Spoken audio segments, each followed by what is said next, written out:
Hi, and welcome to the 7th section of this course, Monitoring and Management.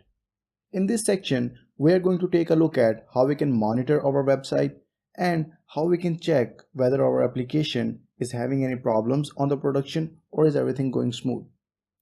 In the first video, we will take a look at how we can add the application insights, which is a monitoring service provided by Microsoft hosted on Microsoft Azure.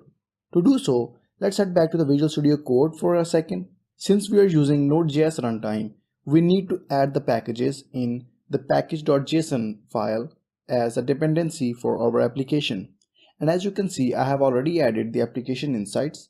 You can go ahead and add the same version of application insights or the latest version that is available from npm. You can also use the npm command line interface. However, this one is pretty much simple, and all that you would require to do would be npm update, and npm will fetch all the resources and install the plugin for your application to work. Then the next step is that I have personally created a logging.js middleware that will help me enable the monitoring service and to call some functions to perform activities like tracking the request, monitoring the errors, monitoring any problems or events.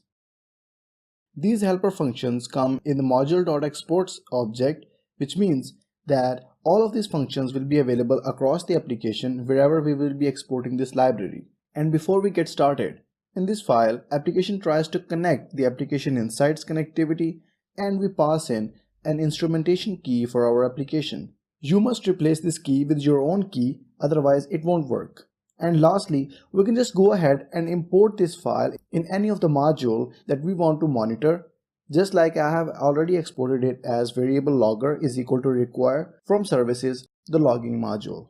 And then I can go ahead and call the functions from this library anywhere that I would want to. So that is pretty much how you would monitor the site activity, and this is quite simple in Node.js. In other frameworks, there are other helper libraries and other SDKs provided by Microsoft that you can look into. For Node.js, this is pretty much it.